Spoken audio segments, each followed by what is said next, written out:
Ok, let's go, c'est parti. Salut à tous. J'espère que tout va bien pour vous. Aujourd'hui, je vous l'avais promis, elle est enfin arrivée. J'ai un peu mis du temps, mais vous inquiétez pas. J'avance doucement mais sûrement. Ma vidéo sur les NFT. Je savais pas trop comment m'y prendre pour bien expliquer en fait l'importance et le pourquoi du comment. Les NFT sont potentiellement le truc qui, à mon avis, va révolutionner le monde dans lequel on vit dans l'avenir.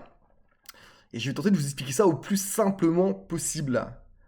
Donc ici, vous avez une photo, et au-dessus, vous avez vu, j'ai marqué 69 millions de dollars. Qu'est-ce que c'est que cette photo? En fait, ça, c'est un NFT qui a été vendu. Enfin, c'est une copie, hein, évidemment. J'ai copié-collé. Ce n'est pas le réel, le vrai NFT. Je vais y revenir plus tard. J'ai copié-collé ce NFT pour vous montrer ça. Ce NFT a été vendu 69 millions de dollars lors d'une vente aux enchères en 2021. Alors, pour vous expliquer un petit peu le contexte, on va aller sur Twitter. On va aller checker un peu ce profil Twitter. Je vous invite à aller regarder pour ceux qui ont Twitter. Et pour ceux qui n'ont pas Twitter, je vous conseille de venir sur Twitter parce que Twitter, c'est comme the place to be si tu t'intéresses à la crypto, au NFT. Ici, on a le Twitter d'un artiste qui s'appelle Beeple. Beeple, en fait, c'est un mec qui avait, depuis 2007, qui s'était lancé en tant qu'artiste, designer numérique. Il a collaboré avec des marques comme Nike, avec des artistes comme Justin Bieber. Et en fait, tous les jours, il crée une œuvre numérique. On voit un peu. Je crois qu'il continue encore aujourd'hui, tu vois. Voilà, on n'aime pas, hein. C'est stylé ou pas, chacun voit midi à sa porte. Moi, je trouve ça assez sympa ce qu'il fait. Donc, c'est quand même un mec qui vivait de ça. Donc, comme je disais, il collaborait avec des marques comme Nike. Je rigole parce qu'il a mis la Octoa Girl en prison. Je sais pas si vous avez suivi l'affaire. Je ferai peut-être une vidéo, tiens, sur la Octoa Girl. Là, elle a fait une dinguerie en crypto, cette meuf-là. C'est la meuf qui se fait connaître, là, qui faisait Octoa. C'est sur un micro-trottoir à Nashville, je crois, aux États-Unis. Bref, on s'éloigne du sujet.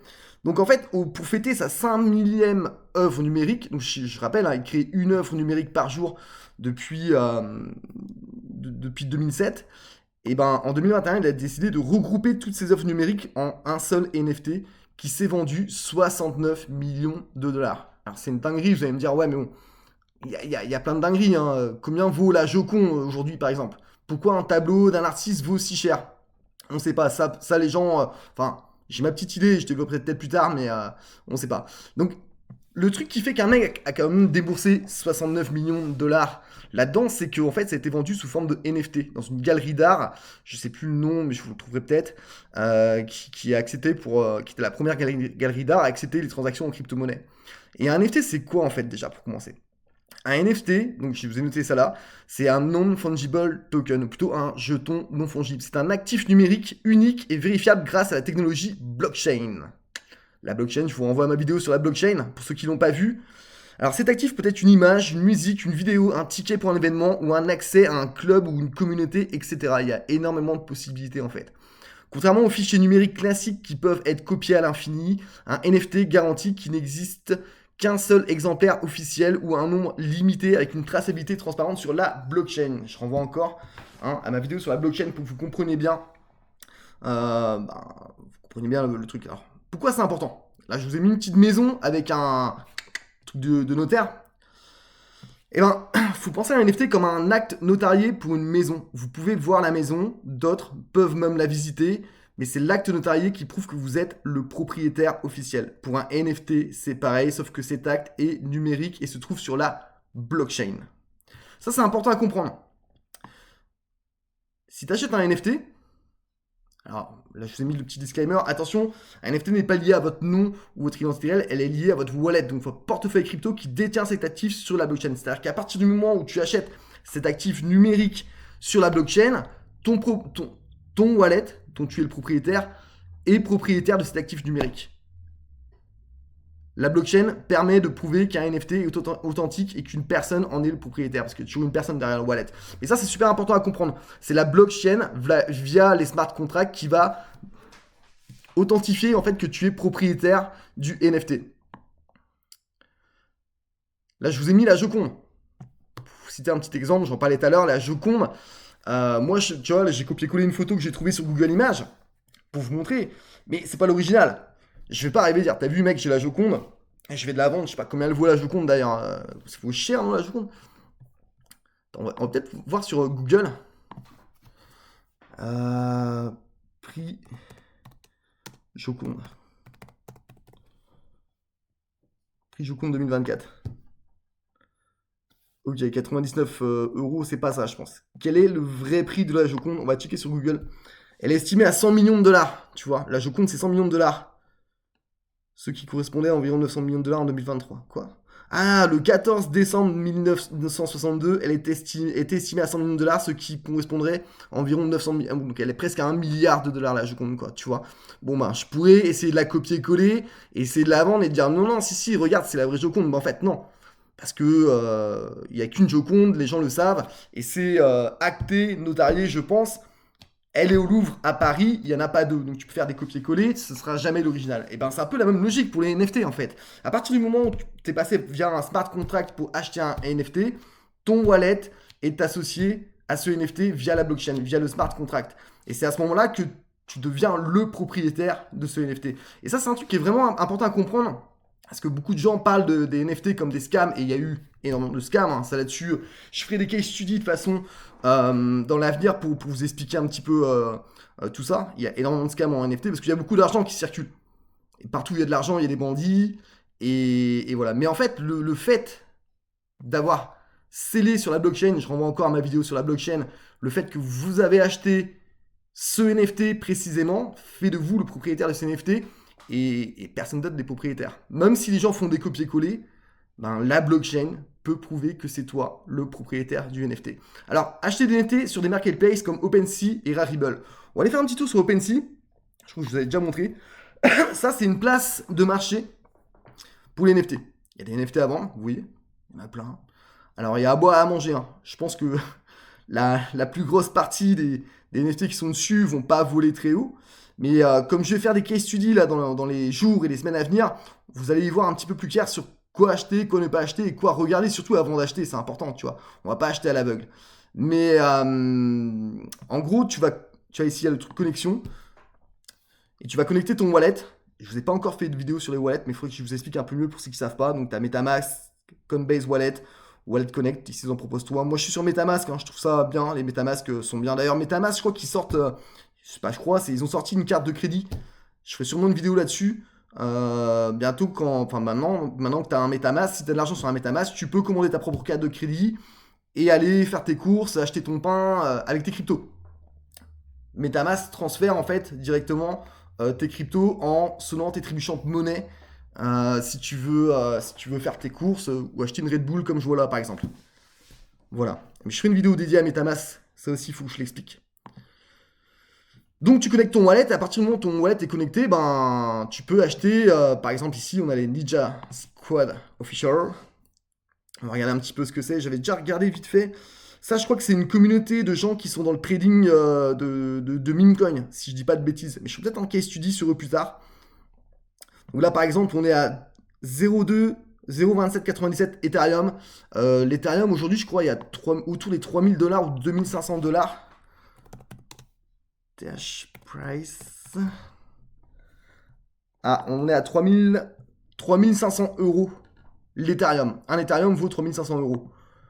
Donc vas-y, je fais pas les calculs de tête, mais t'as capté là, t'es pas un Ethereum, mais voilà. Et donc tu vas faire acheter le NFT. Donc d'abord, il faut te connecter. Bon, là, je vais pas me connecter devant vous parce que je vais pas montrer mon wallet. Cette vidéo sera sur YouTube. Mais en gros, voilà, t'as cette place de marché là qui s'appelle OpenSea, où t'as tous les NFT, enfin beaucoup de NFT. Tiens, j'avais regardé juste avant cette vidéo, les Bored Ape. Ça, cette vidéo, je ferai une vidéo spéciale là-dessus parce que l'histoire est passionnante. Ce sera peut-être une vidéo assez longue. Mais l'histoire de ces mecs, tiens, tu vois là, on est à 18 Ethereum pour le moins cher. Donc 18 x 3000, je te laisse calculer. Hein, bah attends. Ça fait le gars qui est pas bon en maths, tu vois, mais bon. 18 fois 3500, on est à 63 000 euros pour ce NFT là. 63 000 euros ce NFT. Pourquoi ce NFT il vaut méga cher en fait? La question se pose. Hein. Tu te dis, mais attends, mais c'est quoi les mecs qui vont mettre de l'argent dans les têtes de singes? Est-ce que c'est un artiste connu? Non, même pas. En ce qui concerne les Bored Ape, c'est assez simple. Pourquoi les NFT ont de la valeur? En fait, la rareté. Certains NFT sont créés en édition limitée, augmentant leur valeur. Là, pour les Bored Ape, il n'y en a que 10 000 exemplaires. C'est indiqué en haut. Hein. En haut, tu as le. Voilà. 9997 résultats. T'as que 10 000 exemplaires en fait. T'en as pas un de plus. Tous les autres sont des copies. Ensuite, l'unité. Certains NFT offrent des avantages. L'utilité, pardon, excuse-moi. Certains NFT offrent des avantages comme des accès à des événements exclusifs ou des jeux. Ce qui est un peu le cas des Bored Ape. En fait, à un moment donné, les mecs, ils avaient créé cette collection qui a bien marché. Parce qu'au départ, les Bored Ape se vendaient 200 $ ou 180 $ l'unité. C'est-à-dire que quand c'est sorti, tu pouvais acheter ce truc-là pour 180 $. Aujourd'hui, ça en vaut 60 000, plus de 60 000. Donc imagine le mec qui avait 200 $ à perdre à l'époque, qui s'est dit tiens, je vais acheter cette tête de singe parce que bon, ça a l'air sympa, tu vois. Il a fait une bonne affaire, tu vois. Et les mecs qu'on a acheté 2 ou 3. Et encore là, je crois que le prix a baissé parce que je crois que le plus cher s'est vendu autour de 2,5 ou 3 millions de $. Il y a eu une époque, en fait, il y a 2-3 ans où les NFT étaient vraiment à la mode. C'est l'époque où il y a eu aussi plein de scams. Et je ferai des case studies là-dessus. Et ben, à cette époque-là, les NFT ces NFT-là sont montés très haut. Aujourd'hui, le prix a descendu. Et je sais plus ce que je disais. Oui, donc après, les mecs ont organisé des événements. Au Portugal, à New York, partout dans le monde, il y avait des soirées spéciales Bored Ape Club. Et si t'étais pas propriétaire d'une NFT, tu pouvais pas en fait rentrer dans la soirée, quoi. Même si t'avais des millions à dépenser. Non, il fallait être propriétaire de ce NFT. Et aussi, le fait d'appartenir à une communauté, je crois que je l'ai noté, ouais. L'effet de communauté. Des projets comme les Bored Ape Club, tu vois, j'ai mis ça, créent un sentiment d'appartenance. Et ça, c'est vrai. Parce qu'en fait, si tu veux, à l'époque, les Bored Ape Club ont vraiment été achetés par des gens qui étaient très présents dans la crypto. Et souvent, les mecs mettaient leur Bored Ape, en photo de profil, ce qui faisait que quand t'allais DM un mec sur Twitter qui était dans la crypto et que t'arrivais avec la vraie photo profil, enfin le vrai NFT en photo profil, parce qu'à l'époque, Twitter avait une fonctionnalité spéciale où tu pouvais mettre tes NFT en photo profil, je sais plus si ça se fait aujourd'hui, faudrait que je check. Et ben tu savais que tu parlais à un gars de la communauté, quoi. Et il y a pas mal de mecs qui se sont rencontrés avec des projets crypto et qui ont fait des projets crypto justement parce qu'ils appartenaient à la même communauté. Voilà, mais ça je développerai ça dans le case study des Bored Ape Club. Là je fais une petite vidéo pour expliquer grosso modo ce que sont les NFT. Et la spéculation, comme j'en parlais, ouais. Certains achètent des NFT en espérant les revendre plus cher, ce qui a été le cas des Bored Ape Club. Hein. Même le mec qui a pas vendu au plus haut, même s'il vend aujourd'hui, tu vois, le gars, ça va, il empoche un bon billet. Hein. 200 balles investi, tu vends ça plus de 60 000 $. 60 000 $, c'est le moins cher. Hein. Cette histoire est passionnante. Je fais vraiment une vidéo dédiée à ça parce que cette histoire est super passionnante. Mais vous avez compris, en fait, le truc, le pourquoi, comment les NFT ont de l'avenir à mes yeux, et je pense voir juste à ce niveau-là, c'est qu'en fait, les NFT sont une réponse à la question du droit de propriété numérique.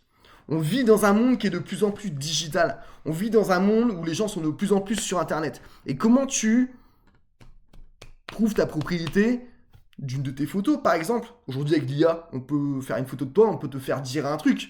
Mais comment tu prouves que c'est toi qui as dit ou pas dit ça? Les gens diront, ah ouais, mais j'ai vu une vidéo de lui, il a dit ça. Ben, non, mais les NFT peuvent être une réponse à ça, en fait. En fait, les NFT, et j'y reviendrai dans les case studies que je ferai d'ici peu, les NFT sont une vraie réponse à la question du droit de propriété numérique. Voilà les gars, c'était une petite vidéo courte pour expliquer ce que sont les NFT. Mettez un petit commentaire si vous avez compris ou pas, ou si vous avez des questions, n'hésitez pas, j'y répondrai dans les prochaines vidéos. Sur ce, je vous souhaite une bonne journée. Et je vais vous faire des case studies là dans les semaines qui suivent. Et ce sera beaucoup porté sur les NFT. Parce qu'il y a tellement de choses à dire qu'une vidéo comme je fais là ne suffit pas. Là, c'est vraiment la vidéo d'introduction, quoi. Sur ce, les gars, bonne journée à vous et à très vite.